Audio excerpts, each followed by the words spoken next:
Good morning students, welcome to your social science class. See, in the previous class we discussed about Egypt civilization. Today we are going to discuss about the Mesopotamian civilization. So the Mesopotamian civilization is also the one of the civilization which was established in the bank of river. Either it was established between the two rivers. That's why it is called as a Mesopotamia. See, Mesopotamian civilization was established between two rivers, that is the two rivers are Euphrates and Tigris. Okay, so that land was very fertile. Because of that only the tribal peoples are trying to occupy on that land. Continuous conflicts we are going to get in Mesopotamia. Next I will reveal all the matters. Okay. Next ಹೇಳ್ತಾ ಹೋಗ್ತೀನಿ. So the Mesopotamian land, it is given victim for the continuous conflicts. ಸತತವಾದ ಯುದ್ಧಗಳಿಗೆ ಕಾರಣವಾದಂಥ land ಯಾವುದು ಅಂದರೆ Mesopotamia, because it was a very fertile land. And in that Mesopotamian land, because of Euphrates and Tigris, in that area the people they started the growing of food crops. So that's why the people are living very happily. So to over control that areas, the tribal peoples, especially the northern hilly tribes and the southern nomadic peoples, they are continuously conflicts between both the northern hilly tribes people and the southern nomadic people. Both are the rivals, and they are being conflicts because to take over the control over that Mesopotamia. Especially the Sumerians are the first civilization. We are going to get four civilizations there, that is Sumerians, Babylonians, Assyrians and Persians. So first civilization is Sumerians. They established their civilization there, and even they introduced the very different kind of writing, that is cuneiform, one of the writing pattern. So ಹೇಗಿತ್ತು ಅದು writing ಅಂದರೆ ಎಲ್ಲ ಒಂದು ಇದು ಡಿಸೈನ್ಗಳನ್ನು ಅಂದರೆ ಸಿಂಬಲ್ಸ್ಗಳನ್ನು use ಮಾಡ್ಕೊಂಡು ಅದೊಂದು ರೈಟಿಂಗನ್ನು ಸ್ಟಾರ್ಟ್ ಮಾಡ್ತಾರೆ Sumerians, and that is called as a cuneiform. Even next Babylonians, Assyrians and Persians also, they followed the same cuneiform system of writing. See, the Central Asia, that fertile land is considered as a Babylonia, and in that Babylonia we are going to get two parts. Central Asian place that was called as the Babylonia, and ಆ ಬ್ಯಾಬಿಲೋನಿಯಾದಲ್ಲೇ ನಾವು ಮತ್ತೆ north ಮತ್ತು south ಅಂತ ನೋಡ್ತೀವಿ. So ಆ ಬ್ಯಾಬಿಲೋನಿಯಾದ ನಾರ್ತನ್ನು ಅಕ್ಕಾಡ್ ಅನ್ನುವಂಥ ಜನಾಂಗದವರು ಆಳ್ವಿಕೆ ಮಾಡ್ತಾ ಇದ್ರು. ಸೌತ್ ಪಾರ್ಟನ್ನು ಸುಮಾರ್ ಅನ್ನುವಂಥ ಟ್ರೈಬಲ್ ಪೀಪಲು ಆಳ್ವಿಕೆಯನ್ನು ಮಾಡ್ತಾಯಿದ್ರು. See next the northern part of Mesopotamia was known as an Assyrians, and especially the Mesopotamian peoples, they are started, basically they are the hilly people. ಅರ್ಥ ಆಗ್ತಿದೆನಾ? ಮೆಸೊಪೊಟೇಮಿಯಾದಲ್ಲಿ ಎರಡು ಭಾಗ ಇತ್ತು. ಒಂದು ನಾರ್ತ್ ಭಾಗ ಏನಿತ್ತು, ಅವರು ಗುಡ್ಡಗಾಡು ಪ್ರದೇಶದಲ್ಲಿ ವಾಸ ಮಾಡ್ತಿದ್ರು, ನಾರ್ತರ್ನ್ ಹಿಲ್ಲಿ ಟ್ರೈಬಲ್ ಪೀಪಲ್. ಸೊ ಅವರು ಗುಡ್ಡಗಾಡು ಪ್ರದೇಶದಲ್ಲಿದ್ದಾಗ ಅವರು ಅವರ ದೇವರುಗಳನ್ನು ಬೆಟ್ಟದ ತುದಿಯಲ್ಲಿಟ್ಟು ಪೂಜೆ ಮಾಡ್ತಾ ಇದ್ರು. Okay, the people of Mesopotamia, especially the northern hilly people, they are worshipped their gods in the top of the hill. When they came towards down, ಅಂದರೆ ಅವ್ರ ಅಲೆಮಾರಿಗಳಲ್ವಾ, ಟ್ರೈಬಲ್ ಪೀಪಲ್ ಅಲ್ವಾ, ಸೊ ಆ ನಾರ್ತನ್ ಹಿಲ್ಲಿ ಜಾಗವನ್ನು ಬಿಟ್ಟು south ಭಾಗಕ್ಕೆ ಬರ್ತಾರೆ. And ಆ ಸೌತ್ ಭಾಗ ಬಂದು ನಾರ್ಮಲ್ ಪ್ಲೇನ್ ಪ್ಲೇಸಸ್, ಈಗ ನಾವು ಹೇಗೆ ನಮ್ಮ ಭೂಮಿಯನ್ನು ಫ್ಲಾಟ್ ಆಗಿ ನೋಡ್ತೀವಲ್ಲ ಆ ಥರ ಇತ್ತು. When the northern hilly people they came towards south, even they are started worshipping of god in the top of the hill. ಹೇಗೆ? They constructed the temples like a mountains. So ಅವ್ರು ಯಾವಾಗ ದೇವರುಗಳನ್ನು ಟಾಪಲ್ಲಿ ಇಟ್ಟು ಪೂಜೆ ಮಾಡಿ ರೂಢಿ ಇತ್ತೋ, ಸೊ ಸೌತ್ ಪಾರ್ಟಿಗೆ ಬಂದು ಪ್ಲೇನ್ ಫ್ಲಾಟಿಕ್ ಪ್ಲೇಸಿಗೆ ಬಂದ್ರೂ ಪುನಃ ಅವರು ತಮ್ಮ ದೇವಸ್ಥಾನಗಳನ್ನು ಒಂಥರ ಗುಡ್ಡದ ರೂಪದಲ್ಲಿ ಕಟ್ಬಿಟ್ಟು ತುದಿಯಲ್ಲಿಟ್ಟು ಪೂಜೆ ಮಾಡ್ತಾಯಿದ್ರು. So that places are called as a ಜಿಗುರಾಟ್ಸ್.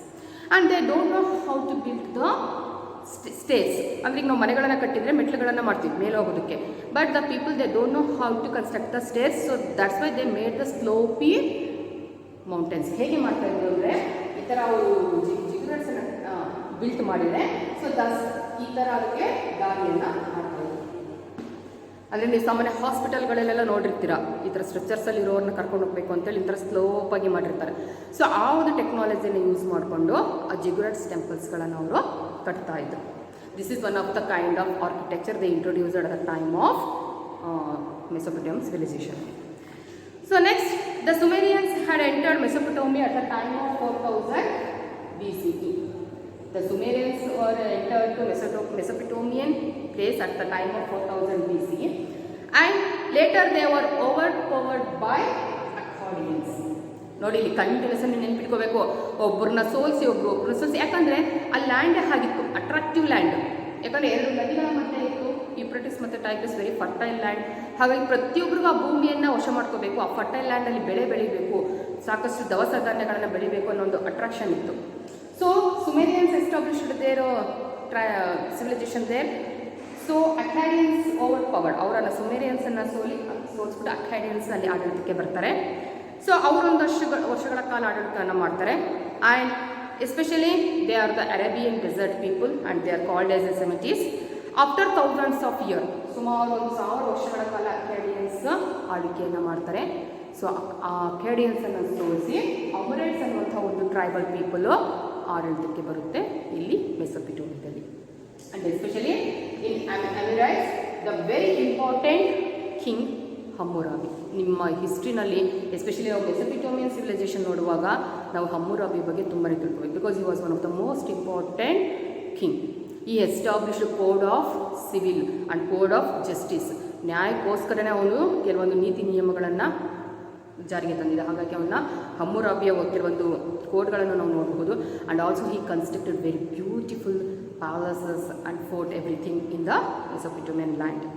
See, he framed the codes of justice and made Babylonian to be considered the best administrative for justice.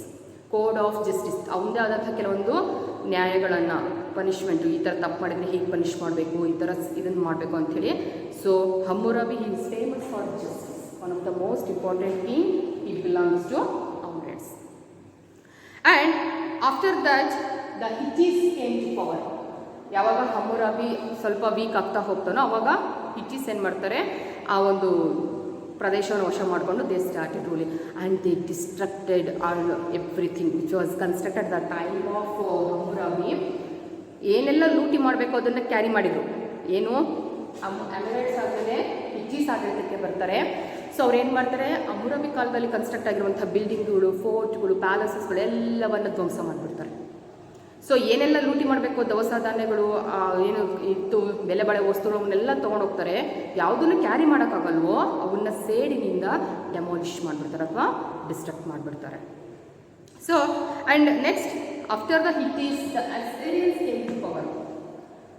Next Assyrians ಅಂದರೆ ನಾನು ಆಗಲೇ ಹೇಳಿದೆ ಮೆಸೊಪೊಟೇಮಿಯಾದಲ್ಲಿ ಮೇಯ್ನಾಗಿ ಯಾರ್ಯಾರು ಬರ್ತಾರೆ ಅಂದರೆ ನಾವು ಫಸ್ಟ್ ನೋಡಿದ್ದೆ ಸುಮೇರಿಯನ್ಸ್, ಅದಾದಮೇಲೆ ಬ್ಯಾಬಿಲೋನಿಯನ್ಸ್ ಆದಮೇಲೆ ಅಸ್ಸೀರಿಯನ್ಸ್. ಸೊ ಅಸ್ಸೀರಿಯನ್ಸ್ ಅಲ್ಲಿ ಪವರ್ಗೆ ಬರ್ತಾರೆ.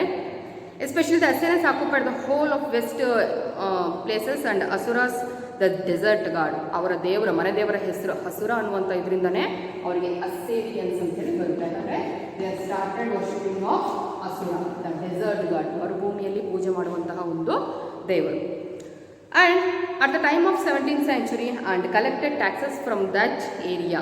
ಯಾವಾಗ ಆ ಹಿಟ್ಟೀಸ್ ಸೋಲಿಸ್ಬಿಟ್ಟು ಅಸ್ಸೀರಿಯನ್ಸ್ ಅಧಿಕಾರಕ್ಕೆ ಬರ್ತಾರೆ, ಅಲ್ಲಿನ ಪ್ರದೇಶನವೆಲ್ಲ ಆಡಳಿತಕ್ಕೆ ತಗೊಂಡು ಅಲ್ಲಿ ಟ್ಯಾಕ್ಸ್ ಕಲೆಕ್ಟ್ ಮಾಡೋದಕ್ಕೂ ಸ್ಟಾರ್ಟ್ ಮಾಡ್ತಾರೆ. And especially after that the another Semitic tribal, those are called as a Chaldeans, reestablished Babylonia at the time of 7th century BC. ಏನು ಈ ಹಿಟ್ಟೀಸ್ ಏನು ಮಾಡಿದ್ರು, ಇಡೀ ಆ ನಗರವನ್ನು ಹಾಳು ಮಾಡಿಬಿಟ್ಟಿದ್ರು, ಡೆಮಾಲಿಷ್ ಮಾಡಿಬಿಟ್ಟಿದ್ರಲ್ಲ. ಸೊ ಅದನ್ನು ಚಾಂಡೇಲಿಯನ್ಸ್ ಏನು ಮಾಡ್ತಾರೆ, ರೀಬಿಲ್ಡ್ ಮಾಡ್ತಾರೆ. ಮತ್ತು ಕೆಡವಿರುವಂತಹ ಪ್ಯಾಲೇಸ್ಗಳನ್ನು, ಫೋರ್ಟ್ಗಳನ್ನು, ಟೆಂಪಲ್ಸ್ಗಳನ್ನು ನೀಟಾಗಿ ರೀಕನ್ಸ್ಟ್ರಕ್ಟ್ ಮಾಡ್ತಾರೆ. And at the time of Nebuchadnezzar, very famous king Nebuchadnezzar, so he built very beautiful temples, even gardens, everything. So at the time of Nebuchadnezzar was the greatest king among them, and he encouraged the study of science also. But the Chaldeans came under the attack of Persians, the last tribal peoples. Persians ಏನು ಮಾಡ್ತಾರೆ, ಆ ಒಂದು ಇವ್ರನ್ನ ಅಸ್ಸೀರಿಯನ್ಸನ್ನು ಸೋಲಿಸ್ಬಿಟ್ಟು ಅಧಿಕಾರಕ್ಕೆ ಬರ್ತಾರೆ. And after 6th century, more than 200 years later, Alexander ಏನು ಮಾಡ್ತಾನೆ, ಇಡೀ ಮೆಸೊಪೊಟೇಮಿಯಾ ಪ್ರದೇಶವನ್ನು ವಶ ಮಾಡಿಕೊಂಡು ಅದನ್ನು ಆಡಳಿತಕ್ಕೆ ತಗೊಳ್ತಾನೆ. After the rulers of Romans, ಯಾಕಂದರೆ ಆಸ್ಟ್ರೇಲಿಯಾ ಅಲೆಕ್ಸಾಂಡರ್ ಬಂದು ರೋಮನ್ಸ್ಗೆ ಸಂಬಂಧಪಡ್ತಾನೆ. ಸೊ ಇಡೀ ಮೆಸೊಪಿಟೋಮಿಯಲ್ ಲ್ಯಾಂಡ್ ಏನಾಗುತ್ತೆ, ರೋಮನ್ಸ್ಗೆ ಸಿಗುತ್ತೆ. ಸೊ ಯಾವಾಗ ರೋಮನ್ಸ್ ಅದನ್ನು ಆಡಳಿತಕ್ಕೆ ತಗೊಳ್ತಾರೆ, ಸೊ ಅದು ನಿಧಾನವಾಗಿ ಅವನತಿ ಹತ್ರ ಹೋಗ್ತಾ ಹೋಗುತ್ತೆ. Especially after the rulers of Romans and Turks who followed the Alexander, this civilisation declined and turned into wildness. So ನಿಧಾನವಾಗಿ ಯಾವಾಗ ಅಲೆಕ್ಸಾಂಡರನ ನಂತರ ಬಂದಂತಹ ರಾಜರುಗಳು ಯಾವಾಗ ಫೇಲ್ಯೂರ್ ಆಗ್ತಾ ಹೋದ್ರೋ, ಇಡೀ ಮೆಸೊಪಿಟೋಮಿಯಾ ಎಷ್ಟು ಫರ್ಟೈಲ್ ಆಗಿತ್ತು ಅದು ನಿಧಾನವಾಗಿ ಅವನತಿ ಹತ್ರ ಬರ್ತಾ ಹೋಗುತ್ತೆ. So these are about Mesopotamian civilization. So it is actually we are going to get in the Mesopotamian civilization between the two rivers, that is Euphrates and Tigris. Mainly we are going to get 4 tribal peoples: Sumerians, Babylonians, Assyrians and Persians. So because we are going to get more and more conflicts there, because the fertile land, ಸಾಕಷ್ಟು ಯುದ್ಧಗಳನ್ನು ನೋಡ್ತೀವಿ, ಒಬ್ಬರನ್ನ ಸೋಲಿಸಿ ಒಬ್ಬರು ಬರೋದು, ಒಬ್ಬರನ್ನ ಸೋಲಿಸಿ ಒಬ್ಬರು ಬರೋದು. ಯಾಕೆ ಅಂದರೆ ಆ ಲ್ಯಾಂಡ್ ಆ ರೀತಿ ಅಟ್ರಾಕ್ಟಿವ್ ಆಗಿತ್ತು, ಹಾಗಾಗಿ ಎಲ್ಲರ ಒಂದು ಗಮನ ಆ ಲ್ಯಾಂಡನ್ನು ವಶ ಮಾಡ್ಕೊಳ್ಳೋದ್ರಲ್ಲಿತ್ತು. So Babylonians, Sumerians, Akkadians, Amorites, even Hittites, Assyrians, Alexander, finally Roman king Alexander ಸಹ ಆಡಳಿತಕ್ಕೆ ಬಂದು ಫೈನಲಿ ಮೆಸೊಪೊಟೇಮಿಯಾ ನಿಧಾನವಾಗಿ ಅವನತಿಯನ್ನು ಹೊಂದುತ್ತೆ. So next we will discuss Chinese civilisation in the next class.